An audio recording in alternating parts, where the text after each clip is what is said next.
বিকেলবেলায় ভাবলাম একটু বাড়ি যাব, কারণ বই জামা কাপড় নিয়ে আসতে হবে আর যেগুলো আছে সেগুলো রেখে আসতে হবে। তাই জন্য রওনা হয়ে গেলাম। সন্ধে হয়ে গেল যেতে যেতে। আমি হেঁটে গেছি, হাঁটা শরীরের পক্ষে ভালো আর হাঁটাটাই কম হয় আমাদের সবার।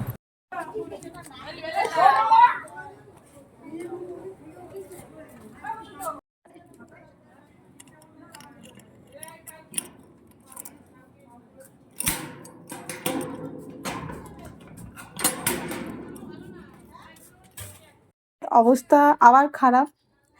তোমরা হয়তো ভাবো ঘরটা এরকম, আমি এরকম রাখি না, আমি ঘর গুছিয়ে রেখে যাই, আমি আবার গুছিয়ে রেখে যাব। আর কি বলো তো, ঘর যতই থাকুক, নারী না থাকলে ঘর কোনো দিন শূন্য হয় না, মানে পূর্ণতা পায় না। তো ঘরকে সুন্দর করে নারীরা। তো আপাতত আমি এখন নেই, কারণ আমি আসবো। তো কবে আসবো জানি না, তো দেখা যাক কী হয়। আপাতত মেয়ের বই নিতে এসেছি, বইগুলো আগে নিয়ে নিই।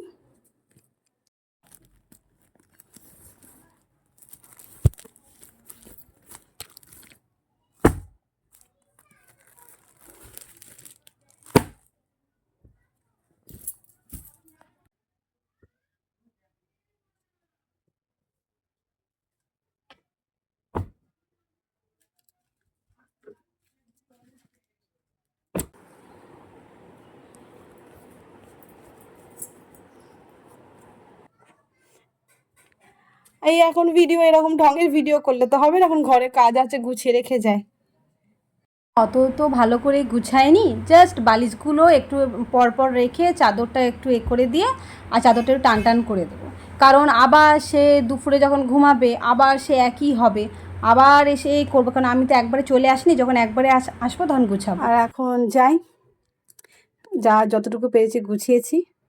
আবার কালকে কালকে আবার এক সেম হবে, সেম আমি আবার কালকে আবার সেম গোছাবো। বাড়িতে এসে ভাত ভাজা খেয়ে ঘুমিয়ে পড়বো আর ভিডিওটা এখানে শেষ।